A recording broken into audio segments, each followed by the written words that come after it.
Hello everyone, this is Professor Patterns. Now, if you don't know what bolt.new is, basically it's a tool that you can use to create apps and websites in a completely no-code environment.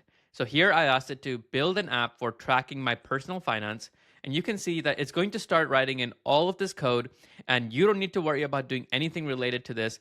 All you need to work with is once it gives you the final preview, you can ask it to improve on it or add some more features or functionalities.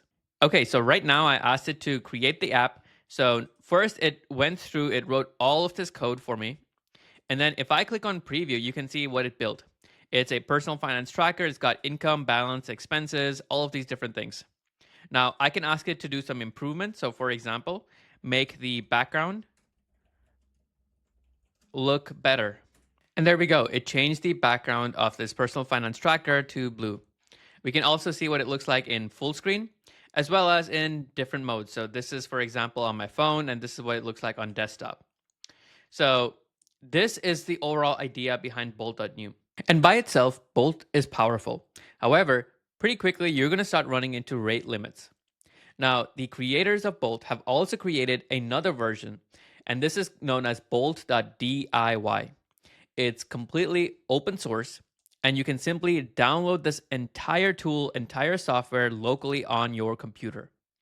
Now, here I've downloaded bolt.diy, and I asked it to create a portfolio website. This is what it ended up giving me. Now, there's a resume section, a portfolio section, and a contact section. It also switches between night and day mode. So we can see here that in terms of the provider, I've used the Ollama model provider, and the model is the DeepSeek R1 32 build parameter, meaning that I was able to create this entire thing completely for free only because I was able to download the weights to my computer. Now, you can use Ollama to run this completely locally, and you're not sharing this information with any other LLM provider anywhere in the world. Or what you could do is also set up Open Router integration. And in this case, you can search for any model, for example, the Anthropic Claude Sonnet 3.5 model. And then you can use this again to do things like create apps, create websites, all of those things. So suppose that I want to create something new.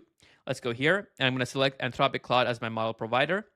Create a finance tracking website or app. And there we go. This is our finance tracker using Anthropic Claude. And if we look at the code, we can see all of the different code base that is created here. And there are also a couple of other things that you can do here as well. So for example, if you just wanted to dictate, you can do start speech recognition. You can export the chat into a different window. If you want to just simply download all of this code that it created here, simply click on download code, and you can then work with it on VS Code or some other environment.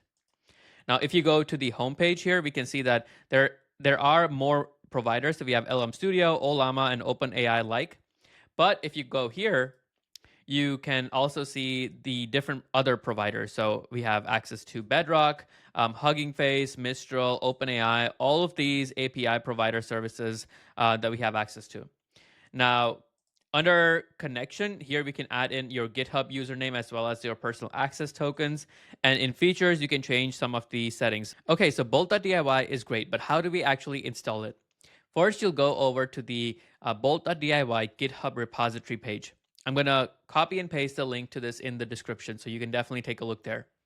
Now, once you do that, simply copy the link, and then on your computer, you might just want to go to a folder where you want to install this. So in my case, what I'm going to do is open up a random folder on my computer, and let me show you what that's going to look like. So here it is. It's a completely empty folder on my computer. I'm going to select Open in Terminal. And if you are on a Mac, the instructions would also be almost the same. Here, I'm going to type in git clone and then paste the link to the GitHub repository. So what it's doing is that it's unloading all of those different things from this repository here on my computer. Now let's enter the repository. And here we can see that there are a bunch of different things that are available. Now, the only thing that I really need to do is change my .env file. So I'm going to rename this to .env.local. Now I can keep everything else as default, don't need to change anything else. And from here, I'm going to open this in terminal. Then I'm going to go back here and look at what the instructions say. So if we take a look at, and I always like to do this through the Docker container build. So it says to build a Docker container, just copy and paste this command. So Docker build target bolt AI development. Here you can see that it's pulling all of the different containers, and then let's copy the next command, and it says Docker compose profile development up. So let's copy that and paste that as well. And this again will take a second if you're running this for the first time. And then once it's done, it's going to show up like this. It's going to say it's currently running on localhost 5173. And obviously, we didn't give it any of the API keys, so we can just pretty much leave that as standard.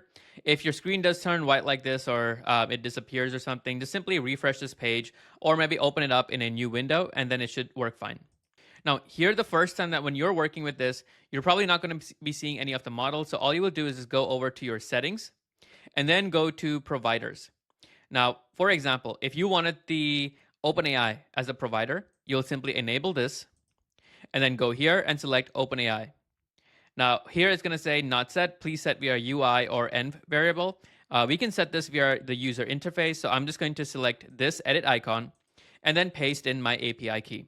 Once you do that, you'll be able to use all of the OpenAI models. So this is how you would usually set this up if you want to use something like OpenRouter or OpenAI or any other model provider. If you actually want to use this with Ollama, the way that you would do so is by going here to connection, or you would go over to your providers, and then you would select your provider as Ollama. You might have to enable it if it's not enabled already, but you also have to provide it the base URL. So this is the base URL where Ollama is working on my computer, and it's going to be usually the same standard. So 127.0.0.1, and then port is 11434. So I'm also going to copy and paste this in the description. Just simply add this in here. And once you do that, if you select your provider as Ollama, it should be able to see all of the different models that Ollama has downloaded to your computer. And suppose that if you don't have Ollama downloaded to your computer already, all you will do is just go to ollama.com, select download, and then download based on whatever operating system you have. So I'm on a Windows, so I just simply downloaded it for my Windows. Then I can go to my models, and I can, from this page, download any model. So as an example, if say that I want to download maybe like a Mistral model or a Quen model, I can do that pretty easily. Say that this is the model that I wanted, the Quen 2.5, and I only wanted the lower version, maybe something like the 3 bil parameter, because the size is smaller. All I will do is select that and then copy this command, Quen run or Ollama run Quen 2.5 3b. Then I'm going to open up my command prompt, and if you're on a Mac, this would be a terminal window. From here, if I type in Ollama, I can see all of the different Ollama settings. Ollama list shows me all the models that I have. If I want to pull a model, all I'll do is type in Ollama, pull, and then paste the name of this model. So this is going to pull down this model and download all of the weights locally on my computer. So that is the basic idea behind bolt.diy, how we can use Bolt through the interface, and also how we can download it locally to use in our computer. Thank you all for tuning in. If you want me to cover more videos like this in the future, then please leave a comment in the comment section below. I really appreciate your time, and I'll see you in the next one. Goodbye.